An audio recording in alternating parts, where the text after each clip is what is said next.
Buenos días.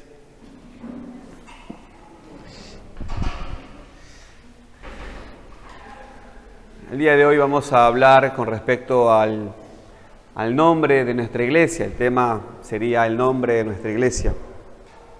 Y para eso no queremos pasar por alto una fecha como hoy. El 31 de octubre es conocido como el Día de la Reforma. El 31 de octubre de 1517, hace 504 años, un hombre, Martín Lutero, quien fue profesor de Biblia en la Universidad de Wittenberg, siendo desconocido él, clavó 95 tesis en la puerta principal de la iglesia del castillo de Wittenberg. Eso fue en Alemania. Este hombre, bañado en doctrina agustiniana, protestó contra los abusos de la venta de indulgencias por parte del papado. Ese día el curso de los acontecimientos humanos en la civilización occidental cambió drásticamente. En aquel día nadie se imaginaría el estruendo que esas tesis provocarían y lo que surgiría en la historia. Y lo que pasó es que hubo la reforma protestante y de ahí es que el mundo cambió. En ese documento, Martín Lutero denunciaba la corrupción y la decadencia de la iglesia medieval. Los papas y obispos vivían como reyes, como hasta ahora, rodeados de lujos y glamour. Había mucha pobreza, mucha hambre, mientras que el oro se amontonaba en el Vaticano. La pregunta es, ¿de dónde sacaba esa riqueza el Vaticano? Y la respuesta es que ellos alegaban tener la salvación de las almas en su poder. Y en este sentido quisiera introducir un poco más con respecto a este punto. El mundo antes de la Reforma estaba esclavizado por la Iglesia Católica Apostólica y Romana. Sagazmente ellos sabían interactuar con los reinos del mundo. Por tanto, se pusieron como los dadores de leyes en cuanto a la fe. Los que no estaban de acuerdo con ellos, pues eran perseguidos, y a medida que se establecían los reinos en el mundo, ellos también establecían sus dominios. A tal punto que la iglesia romana sumergió a las tinieblas y oscuridad densa a todo el mundo. Y no solo en la fe, sino que junto con la fe, en las ciencias. El mundo no tenía acceso a ningún libro y tampoco tenía acceso a la palabra de Dios. Por lo tanto, la iglesia romana se puso como interlocutor, se puso como intérprete, como traductor de lo que Dios dice a las personas. Eran falsos traductores, porque los traductores convencionales por lo menos oyen al que está hablando e intentan traducir e interpretar lo que la persona está diciendo. Pero la iglesia romana, que se ponía como interlocutor, ni traducía correctamente lo que Dios dice en la Biblia, ni interpretaba correctamente, ni entendían lo que Dios decía en la Biblia y tampoco querían hacerlo. No hay manera de traducir e interpretar las palabras de Dios si no has nacido de nuevo, y este ente no ha nacido de nuevo. Las palabras de Dios solamente se entienden si tienes el Espíritu, y obviamente esta institución diabólica no lo tenía. El hombre natural no puede hacerlo, no puede entender las palabras de Dios. Pero ellos se ponían y se vestían y se mostraban y se autoproclamaban como los interlocutores de Dios y los hombres, y decían: esto es lo que Dios manda. Los hombres, al no tener una manera de corroborarlo, simplemente cayeron en oscuridad y comenzaron a guardar doctrinas de hombres. Y este ejemplo siempre lo recuerdo y trato de decirlo, ya que tenemos novios aquí y futuros matrimonios. Les voy a contar algo de lo que pasó. ¿Ustedes saben por qué las novias usaban el ramo de flores? Bueno, salió de allí. En verdad los egipcios lo usaban, las egipcias usaban ramos de montes. porque la idea era ausentar los malos espíritus, ciertos demonios que ellos creían que había, y creían que con los montes se ausentaban. Pero en verdad luego lo que sucedió en la Edad Media, producto de la estupidez, debido a que la Iglesia Católica Apostólica y Romana tomó las ciencias, lo que sucedió es que ellos entendían que bañarse hacía mal al cuerpo. Entonces, las personas normalmente no se bañaban en la Edad Media. Es más, estamos hablando de los pobres y de los ricos. De hecho, las reinas, muchos reyes, en su vida se bañaban 2 veces. En su vida. Piensen eso. Las reinas, algunas reinas llegaban a decir con orgullo de que se bañaron 2 veces. Pero no que el orgullo era bañarse, sino el orgullo es haberse no bañado. ¿Por qué? Porque los católicos enseñaban que el agua debilitaba al cuerpo humano. Eso hacía de que nadie se bañara. Por eso es que cuando ustedes llegan a ver las películas y ustedes ven que los hombres usaban pelucas y se usaban sombreros, la razón era porque tenían tanto piojo y tanta liendre en su cuerpo que necesitaban ponerse algo en la cabeza, en este caso peluca, y ponerle tocino a la peluca para que los piojos y las liendres vayan allí. Esa es la razón por la cual usaban sombreros, porque de la misma manera enganchaban tocino allí para que entonces en el momento de sentarse en las mesas, esos piojos no caigan sobre la mesa, porque era tanto los bichos que tenían encima que se ponían algo para atraer a los bichos allí. Ellos no se bañaban. Y como no se bañaban, lo que sucedía entonces es que tenían una peste tremenda. Esa es la razón por la cual cuando se iban a casar, era tanta la pestilencia que el ramo de flores tenía su perfume y hacía que por lo menos cuando pase la novia en medio, la gente no huela el olor que tenían. ¿Ustedes vieron los abanicos? Los abanicos no eran para el calor o por el calor. Los abanicos eran justamente para sacarse el olor que tenían todos. ¿Vieron que en México se usa la frase aguas para advertir? Bueno, en ese tiempo era tanta la pestilencia y la suciedad que no había redes sanitarias, no habían baños, ellos no usaban eso. La gente hacía sus necesidades donde la agarraba en la calle. Se bajaba no se bajaba nada, se subía más bien la ropa y hacía sus cosas en la calle. La gente que vivía en los castillos hacían sus cosas y la tiraban por la ventana. Y esa es la razón por la cual se advierte aguas, porque se echaba. Esa era la pestilencia. Y por eso es el ramo. Así que si ustedes ven una novia con ramo, ustedes digan, ahora entendemos por qué. Es producto de eso. Eso pasó en la Edad Media. Y todo producto de la Iglesia Apostólica Católica Romana que se apoderó de las ciencias. Impidió que el hombre estudiara.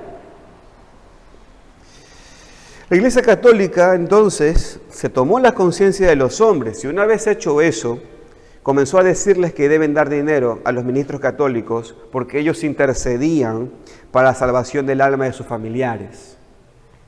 Nadie quiere tener a sus familiares en el infierno, por lo tanto, esto fue un buen negocio, un gran negocio. Y esto es lo que se le llamó la doctrina de las indulgencias. Comenzaron a decir que tenían ciertos sacrificios por hacer y con eso podían colaborar a que sus muertos pudieran pasar al cielo. Ellos decían que, por ejemplo, vendían este paquete salvífico. Ellos decían que con ir a Roma cada tanto, o subir las escalinatas de rodilla de la Basílica de San Pedro, o visitar las reliquias de los santos que ellos tenían por allí, que tenían sus huesos por allí en sus tumbas, en sus cavernas. Ellos decían que si se visitaba todo eso, tú debías pagar para mirar eso. Y con eso, pues, el Vaticano amontonó dinero. Cuando Martín Lutero encuentra la verdad de la palabra de Dios por la gracia de Dios y encuentra lo que Roma estaba haciendo, naturalmente hubo resistencia y hubo masacre. Piensa en eso. Hubo guerras. El mundo cambió. La gente se hartó, tuvo mucho repudio, se sentía engañada por la Iglesia Católica. Rompieron las iglesias, sacaron sacerdotes, se levantó el pueblo contra el pueblo. Producto de que con la Reforma las ciencias comenzaron a descubrirse y la gente comenzó a entender algunas cosas por las cuales antes se les decía que estaba mal y que era pecado.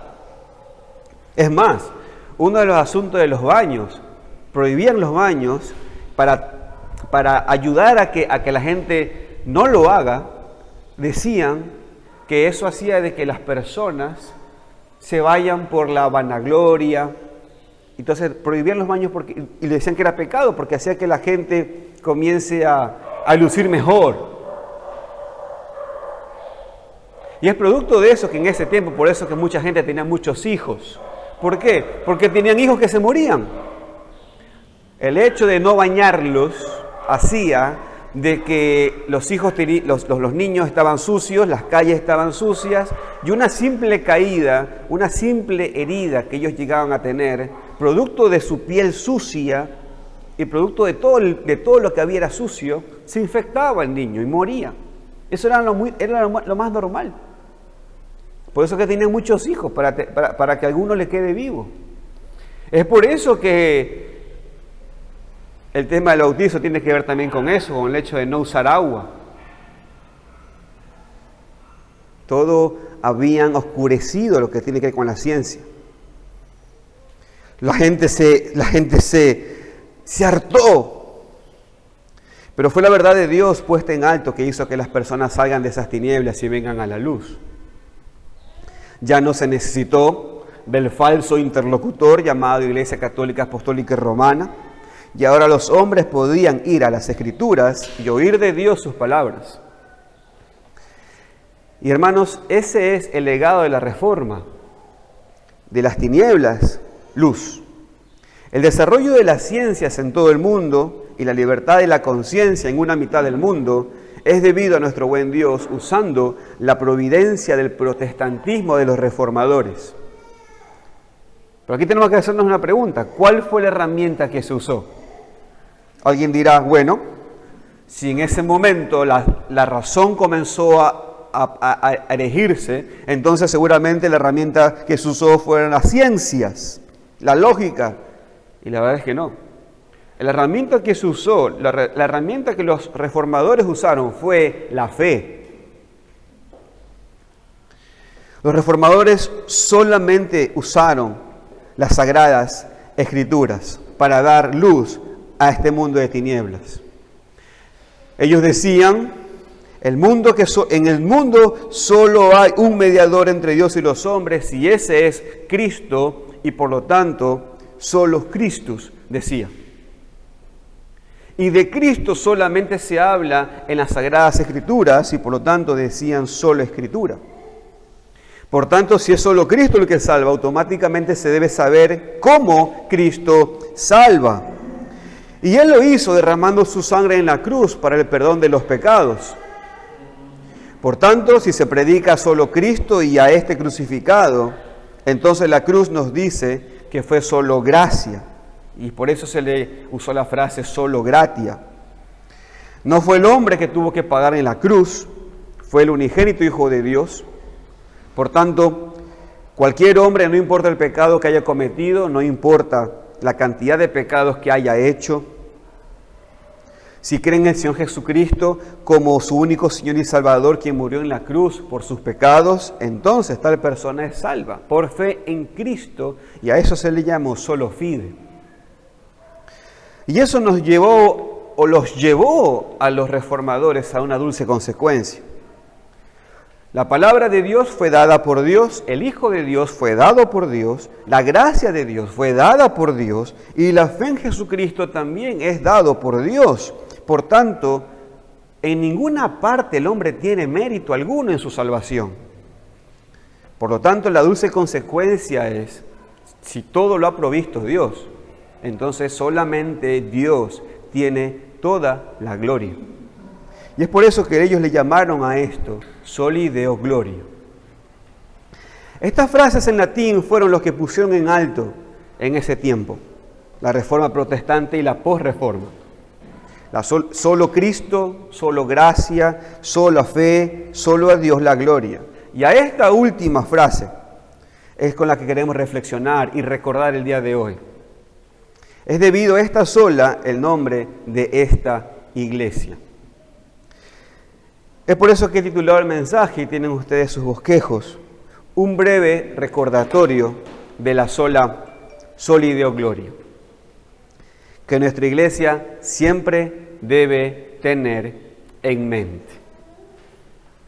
En la semana pasada vinieron los hermanos de la Iglesia del Sur para hablarnos de las políticas de la iglesia, y una de las cosas que nos dijeron y nos recordaron y nos animaron fue, cuando pongan el nombre de su iglesia, escriban un apéndice de por qué pusieron el nombre de esa iglesia.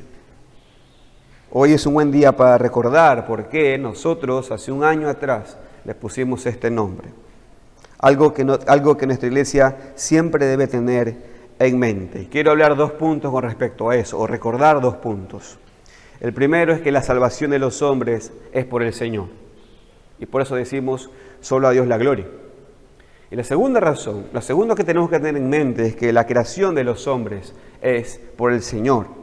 Y por eso decimos, solo a Él la gloria. Vamos a orar para que el Señor nos guíe a cada uno de nosotros y recordar estas hermosas cosas. Vamos a orar. Padre de la gloria, gracias por el tiempo que tú nos das hoy. Este tu día en la cual celebramos la coronación de nuestro Señor y Salvador Jesucristo.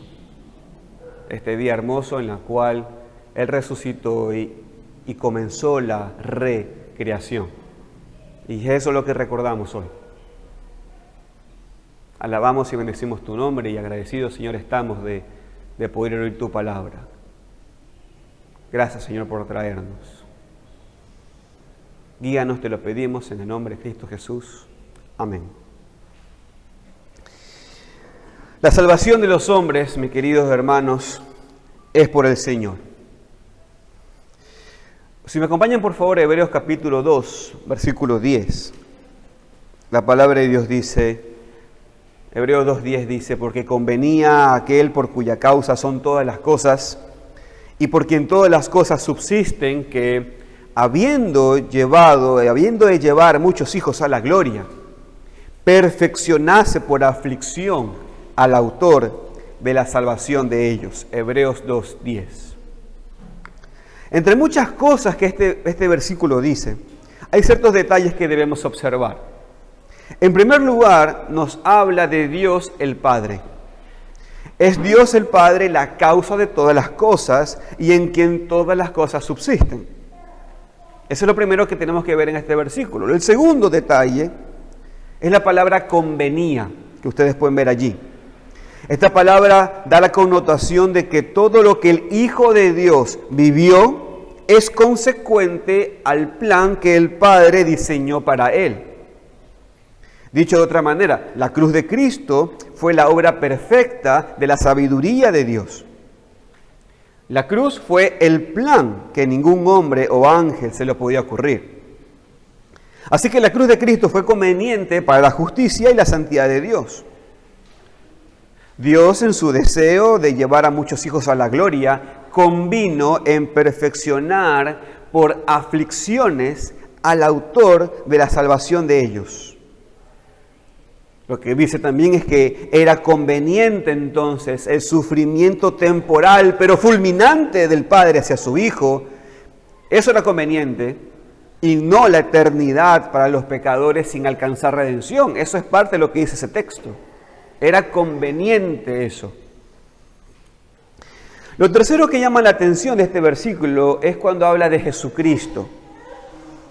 Le llama el autor de la salvación de ellos. Jesucristo, el Hijo de Dios, fue el autor de la salvación del pueblo de Dios. La pregunta es, ¿cómo fue la manera de salvarlos? Dice el texto, por medio de las aflicciones que el Padre en su sabiduría dispuso para que el Hijo viva. La Biblia claramente nos habla que Dios planeó nuestra salvación y que el Hijo de Dios, Jesucristo, es el autor de esa salvación. La Biblia claramente nos habla de eso y más adelante, con esto en mente, el escritor de Hebreos continúa hablando y fíjense por favor Hebreos capítulo 5. Hebreos capítulo 5, versículos 8 al 9.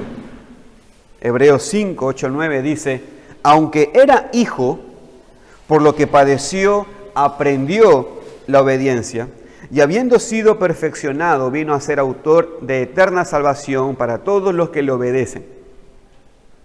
Jesucristo es el autor de la salvación del pueblo de Dios, no solo porque es el líder del pueblo que le obedece, sino que Él mismo ganó la obediencia para el pueblo de Dios. Y esto no termina aquí. Jesucristo no solo es el autor de la salvación del pueblo de Dios, sino que también es quien los sostiene para que vivan esa salvación y perseveren en la salvación. Teniendo ese mismo concepto, el escritor de Hebreos continúa, y fíjense lo que dice ahora Hebreos capítulo 12, versículo 2. Hebreos 12, 2, dice, entonces, puesto los ojos en Jesús, el autor y consumador de la fe. Jesucristo es el originador de la fe, es el enfoque de la fe, es el combustible de la fe. En otras palabras, cuando dice que es el autor y consumador de la fe, lo que está diciendo es que Él salva desde el principio hasta el fin. Él es el alfa y el omega en la salvación. De hecho, si nos recordamos, hermanos, la palabra consumador viene de la palabra consumado es. Palabras que Cristo dijo en la cruz un poco antes de morir. Él dijo, consumado es, lo que significa que todo está cancelado. Lo que significa que la salvación del hombre, de principio a fin, lo ha cancelado el Señor. Cristo no solo terminó la obra de salvación, sino que también la hizo perfecta, hermanos. Eso es lo que nos está diciendo el texto.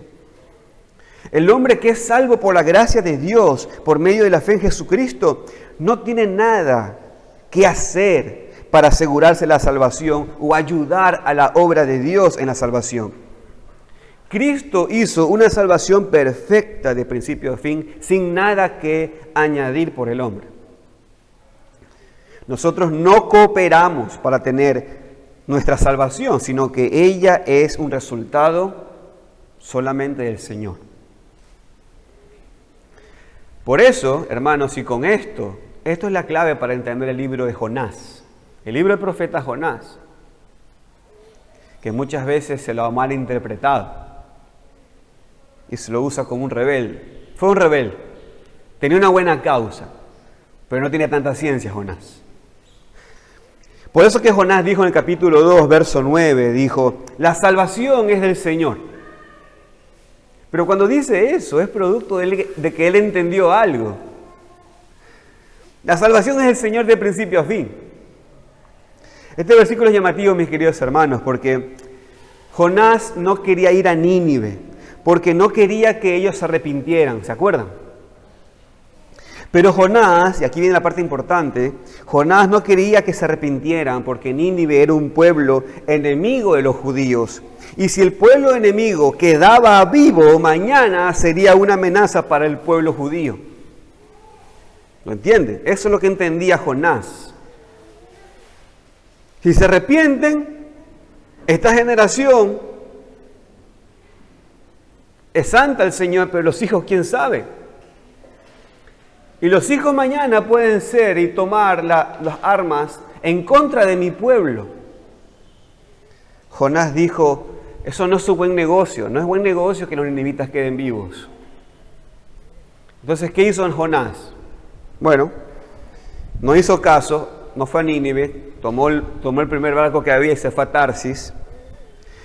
Entonces, para que el pueblo judío no sufra en el futuro de las manos de los ninivitas, prefirió irse a Tarsis y en ese transcurso tomó la decisión de ahogarse en el mar. De esa manera los ninivitas no oirían el mensaje de arrepentimiento y por lo tanto ellos sufrirían entonces la ira de Dios. Por lo tanto no quedarían ninivitas mañana que amanezcan y por lo tanto la paz de los judíos estaba asegurada. Los judíos se salvarían porque los ninivitas morirían a causa de la ira de Dios. Por tanto, los judíos se salvarían y Jonás diría, entonces mi sacrificio valdría la pena. Con gusto doy mi vida. Con gusto me sacrifico para que mis paisanos judíos vivan, tengan paz. Parece buen plan. ¿Qué hizo el Señor? Pues Dios en la salvación no le da su gloria a nadie. Reservó a Jonás en el vientre de un gran pez para que Jonás no se ahogue. Cuando Jonás se dio cuenta que la salvación de todos, tanto los judíos como de los ninivitas y hasta de los animales, como dice el último versículo de Jonás. Entonces, cuando él entendió eso, que solo le pertenece a Dios la salvación, entonces Jonás fue eructado del gran pez. La salvación no estaba en las manos de Jonás. Si el pueblo se salvaba de una invasión, no iba a ser por Jonás, sino solo por Dios. De la misma manera, la salvación del alma de los ninivitas no iba a depender de Jonás, sino de Dios, quien cuidó del predicador para que el predicador anuncie las buenas nuevas. Y como pueden ver entonces en el cuadro, la salvación de los hombres de principio a fin, incluso los medios, solamente le pertenecen a Dios. Solo a Él hay que darle gloria. Y es por eso entonces que observamos Romanos capítulo 8, versículo 28 al 30. Ahora de una vista más eterna, ¿no? Y sabemos que los que aman a Dios, todas las cosas les ayudan a bien. Esto es, a los que conforme a su propósito son llamados. Porque a los que antes conoció también los predestinó para que fuesen hechos conforme a la imagen de su Hijo, para que Él sea el primogénito entre muchos hermanos. Y a los que los predestinó, a estos también llamó, a los que llamó, a estos también justificó, a los que justificó, a estos también glorificó. Entre muchas cosas que estos textos nos dicen, sobresale esto. Antes de todas las cosas, Dios diseñó un plan y conforme a ese plan, Él llama, Él regenera, Él santifica, Él preserva, Él glorifica. Alguien dirá, pero yo aprendí que la santificación depende del hombre. Y eso es verdad. La santificación no es una acción del hombre, pues sí lo es. Sin embargo, cuando vamos a Romanos capítulo 8, 28 al 30, tenemos que entender, hermanos, que antes de la fundación del mundo, de que entre cuando Él llamó a donde Él finalmente nos glorifica, entendemos que en todo ese proceso tiene que estar la santificación del hombre en una parte de allí, ¿no es cierto? Y si la santificación del hombre está en esa parte, y el Señor lo que antes llamó a Él glorificó, entonces no queda duda alguna que incluso mi santificación también el Señor hace proceso en nosotros, trabaja en nosotros. Y es por eso que el apóstol Pablo decía, Él es quien produce el querer como el hacer por su buena voluntad. La obra que Él comenzó, Él la perfeccionará. Entonces, queridos hermanos, si hay algo que debemos tener siempre en la mente, es que en cuanto a la salvación de los hombres, es que solo Dios tiene todo el mérito. Solo a Él hay que honrarlo por aquello. Lo segundo que nosotros, como iglesia, mis queridos hermanos, debemos tener en la mente, es que fuimos creados para darle gloria a Dios. Y esto me lleva entonces al segundo punto del sermón. La creación de los hombres es por el Señor. Solo a Él démosle gloria, hermanos. Cuando Dios hizo al ser humano, lo hizo con una característica singular de toda la creación. Lo hizo a imagen y semejanza de Dios. El hombre en todas sus cualidades y características posee la imagen y semejanza de Dios. Y tal imagen, hermanos, aunque parezca mentira, sigue estando en el hombre, aún después del pecado. Cuando vamos a Génesis capítulo 9, versículo 6, lo confirmamos. Dice el texto que el que derramare sangre de hombre, por el hombre su sangre será derramada, porque a imagen de Dios es hecho el hombre. Y estamos hablando que Génesis 9 es después de Génesis 3, donde el hombre pecó.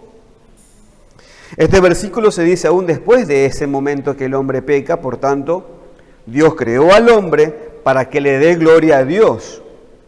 Por lo tanto, el propósito del hombre, de hecho, es este. La razón por la cual las personas no sienten razones de vivir o razones de ser es porque han perdido la razón del por qué fueron hechas. Es un problema de identidad. No fuimos hechos para cumplir nuestra gloria. Dese cuenta que cuando usted logró algo, piensa en esto, recuerde esto. Espero que no solamente lo recuerde, espero que normalmente haya sido un recuerdo hace poco. Cuando usted logró algo, usted rápidamente queda insatisfecho y ya quiere cumplir otra meta. ¿Por qué? Porque siente que quedó sin propósitos. Pero la razón es porque nuestros propósitos de creación es otro. Mientras no estemos viviendo para darle gloria a Dios, siempre viviremos insatisfechos, frustrados. Pasa todo lo contrario cuando vivimos para honrar el nombre de Dios. Incluso esto, hermanos, piensen en esto. Incluso cuando no lo estamos haciendo actualmente, incluso cuando no estamos haciendo ahora, pero sí lo hicimos en el pasado.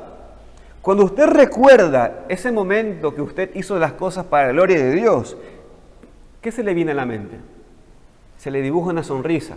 Usted se acuerda y se sonríe, le trae buenos recuerdos. ¿Sabe por qué? Porque fuimos hechos para eso, para honrar a Dios.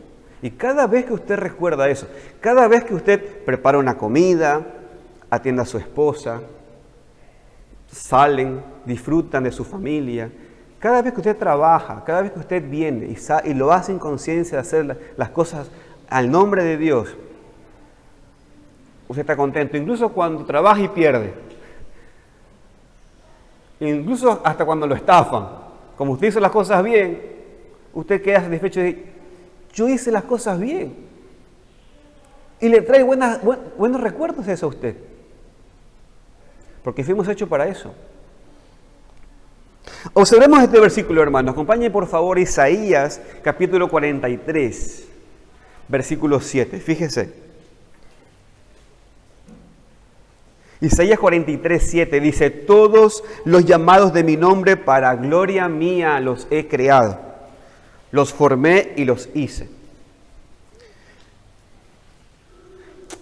Hermanos, con el texto anterior, entendamos esto. Creyentes y no creyentes fueron creados con la intención expresa de glorificar a nuestro Dios. Lo que significa es que la razón de tu existencia, como ya hemos dicho, la razón de tu trabajo, de tu matrimonio, de tus hijos, tu diversión, todo debería ser primeramente para la gloria de Dios. Pero producto de que el hombre pecó, la imagen de Dios quedó distorsionada en el hombre. El hombre porta la imagen de Dios, pero producto del pecado tal imagen quedó borrosa. Producto de la imagen borrosa, entre otras palabras de vuelta, producto de que el hombre pecó, el hombre quedó sin identidad, queda insatisfecho, no tiene razón de existencia, no sabe qué quiere. ¿Quién soy? Esas son las típicas preguntas. ¿De dónde vengo? ¿A dónde voy? La imagen de Dios borrosa en el hombre hace que el hombre se vuelque a la idolatría. Entiende que debe adorar, porque fue creado para eso, Pero entonces, ¿a dónde destina su adoración? Pues termina destinando su adoración a lo que le da placer. Debido a esa imagen borrosa en el hombre, entiende que tiene capacidades, entiende que tiene músculos, entiende que tiene ciencia, entiende que tiene poder, pero la usa mal. Sus capacidades la usa para robar, sus capacidades la usa para poner su autoridad, su capacidad la usa para robar vidas, su capacidad la usa para robar al otro, sus músculos lo usa para derramar sangre, la ciencia la usa para hacer dinero, no para curar, la usa para enriquecerse, la tecnología no la usa para mejorar la vida, sino que la usa para espiar, para dominar a las personas. El poder no lo usa para administrar equitativamente, lo usa para acomodarse mejor a él mismo. Por tanto, el hombre tiene la imagen de Dios, pero la tiene distorsionada, producto del pecado. Sin embargo, hermanos, el propósito por el cual el hombre fue creado no ha cambiado. El hombre debe portar la imagen de Dios para darle gloria a Dios, pero la pregunta entonces que debemos hacernos es, ¿cómo el hombre podría hacerlo si fuimos creados para la gloria de Dios? Pero producto de nuestro pecado en nosotros, ¿cómo podríamos glorificar a Dios? Entonces la Escritura dice, pues para eso vino Cristo, el Hijo del Hombre, porque el Hijo del Hombre vino para buscar y salvar lo que se había perdido, la imagen de Dios. El hombre fue creado para darle gloria a Dios. Producto del pecado quedó imposibilitado, pero el mandamiento sigue estando. Entonces es aquí donde tiene sentido el pasaje de Isaías que leímos, de Isaías 43:7. Todos los llamados de mi nombre, para gloria mía los he creado, los formé y los hice. Este pasaje entonces nos dice que el Señor se reservó a un grupo de hombres. En este versículo se les apoda los llamados de mi nombre. Estos, los llamados de Dios, fueron creados para la gloria de Dios. Él los formó, Él los hizo, Él los creó. Lo que hoy debemos recordar, querida iglesia, es que si tú eres salvo, tú fuiste llamado por Dios. Y si fuiste llamado por Dios, eres de los privilegiados para cumplir entonces el propósito por el cual el ser humano fue creado. Fuiste creado para la gloria de Dios. Esto es el porqué y el para qué fuimos salvados. Fuimos salvados para que nuestro Dios brille. Así fue en el principio, y el pecado no lo va a impedir. A los que llamó, a estos glorificó. Pues para eso vino Cristo, el Hijo del Hombre, porque el Hijo del Hombre vino a buscar y a salvar lo que se había perdido. Entonces, y solo entonces, ahora, por medio de Cristo, los llamados de Él son hombres y mujeres que usan sus capacidades, sus fuerzas, su ciencia, sus músculos, su poder para hacer el bien. Pedro dice que si hablemos las palabras de Cristo, y si ministramos, hagámoslo con toda la capacidad que Dios nos ha dado. Y por eso nos proveyó el Espíritu de Dios, para que lo hagamos bien. Queridos hermanos, es por eso que siempre debemos buscar hacer las cosas con excelencia. Cuando no buscamos hacerlas, ¿sabe qué sucede? Sobre todo nosotros los creyentes. Ahí es cuando comenzamos a frustrarnos. Debemos incentivarnos debido a que Dios nos hizo de tal manera que podemos hacer las cosas bien. Debemos incentivar a nuestros hijos, dado que Dios los hizo para que hagan las cosas bien. Y cuando vean que no puedan hacerlas, debido al pecado, entonces ese es el mejor momento para indicarles: necesitas a Cristo, hijo, que te regenere, que te recree para la gloria de Dios. Entonces, queridos hermanos, si hay algo que debemos tener siempre en la mente es que en cuanto a la creación de los hombres, su propósito es honrar a Dios en todas las cosas que haga.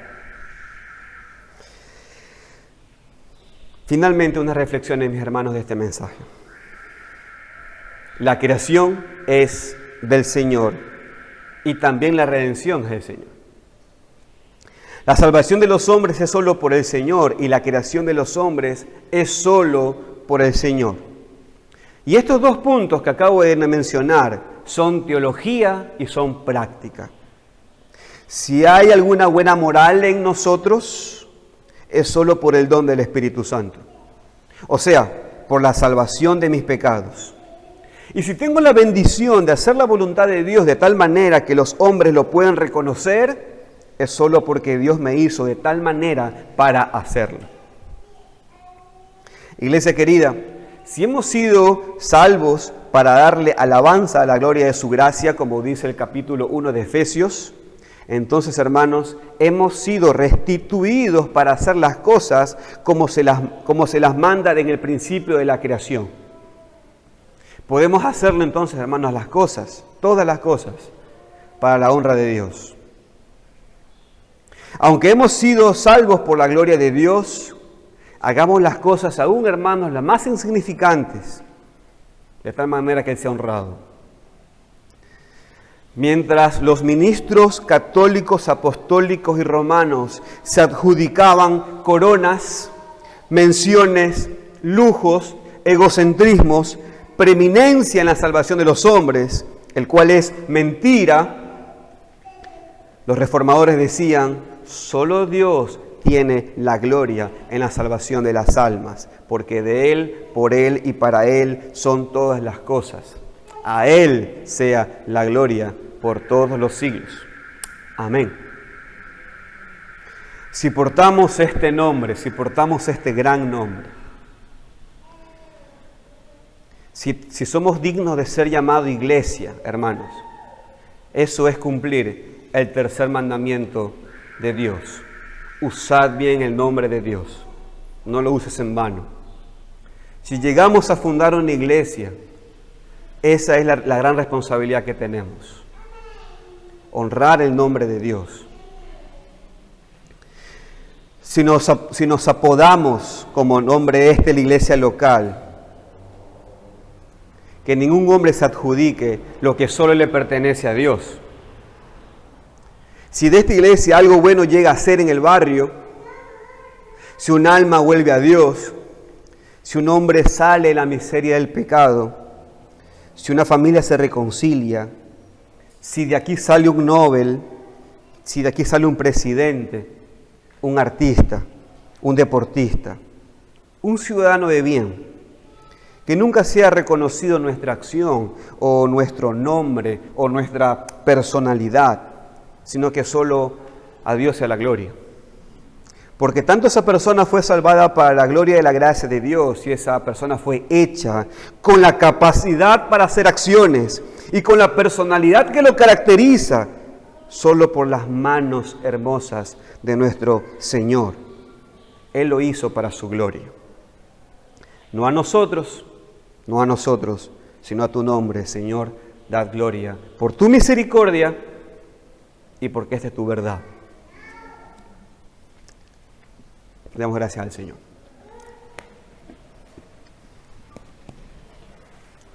Padre, a ti sea la gloria. 504 años atrás, el mundo de la ciencia se estalló. Y el mundo de la ciencia se estalló producto de la fe, del mensaje del Evangelio en las Sagradas Escrituras. Y recordamos eso como una fecha histórica. Pero, Padre, sabemos que esa gran promesa de cambio, de reforma, cuando este mundo entró en esa generación de pecado, como dice el apóstol Pablo, cuando este mundo entró en el siglo malo, sabemos, Señor, que eso fue en Génesis 3:15. Ahí en Génesis 3 este mundo entró en toda esa era de maldad, producto del pecado del hombre. Pero en medio de esa oscuridad, en medio de ese mundo maldito, producto del pecado, tú diste, Señor, tu misericordia, la enviaste como promesa. Tu pueblo, los creados de tu nombre, tomaron esa promesa.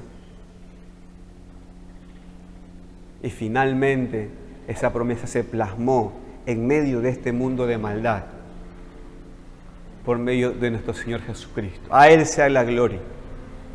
Él es el que cambió todas las cosas. Por eso Apocalipsis dice, hay un nuevo cielo y una nueva tierra. Eso es reforma. Señor, gracias por nuestro Señor Jesucristo. Gracias por nuestra salvación que ha dado a nuestras almas, por la vida eterna y porque ahora podemos cumplir ese hermoso propósito de ser seres humanos. A ti la gloria, Señor. En el nombre de Cristo Jesús. Amén.